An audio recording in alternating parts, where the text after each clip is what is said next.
Mayong adlaw mga kabukid. Manghuta karon og liso sa saluyot. Kaning gulang na. Kaya itong itanom. Gagmay kayo siya liso mga kabukid. Ang komunim ani mga kabukid, Jots malo. Gitawag po ni siya og Egyptian spinach. Ang mga Bisaya mga kabukid, gitawag niya og tugabang. Ang scientific name ani mga kabukid, Corchuros oletorios. Gagmay kayo siya liso mga kabukid.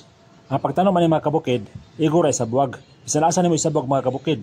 Pero mas nindot siya kung isabog nimo dito sa nakaplat na nga limpyo nga area. Inanion ra mga kabukid.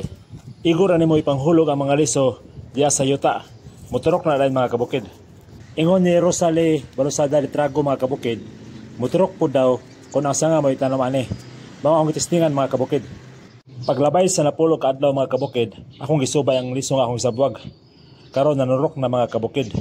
Daghan na kag dahon sa mao gani mga kabukid nga pwede makaparalyze o makapaistantid sa turok sa ato ang saluyot. Dayon ang katong lawas sa saluyot niya akong giugsok mga kabukid, niturok na pod. Gani, namulak na mga kabukid. Atong kuha sagbot ang plat sa saluyot mga kabukid para tuloy-tuloy ang iyang pagturok.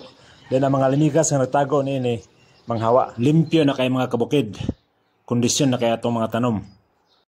Mao ni mga kabukid ang tapok sa liso nga nahulog sa bagal. Niturok gyapon mga kabukid. Nindot kaayo ang turok sa atong saluyot mga kabukid. Mao ni mga kabukid ang lawas sa saluyot niya akong gitanom. Manghutlo ko karon og dahon mga kabukid. Kay ako nang salaron. Human og putlo mga kabukid atong hugasan. Ato rin babukalan og init tubig mga kabukid. Hanton mo lagom gamay. Pag-prepare rin ta mga kabukid og tinadtad niya loya, bombay, kamatis, sili.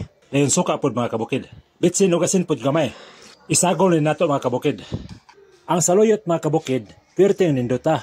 Kaya na siya protina, na siya iron, na siya calcium, vitamin C, vitamin E, vitamin A, na siya antioxidant mga kabukid.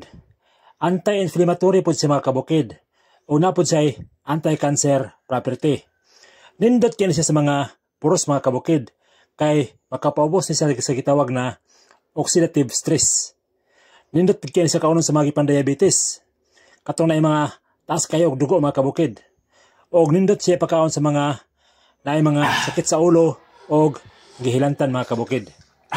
Salamat sa pagtanaw. O hinaot nga naghatay duha patulog ang sa noalon yung panginabuhi. Bye-bye.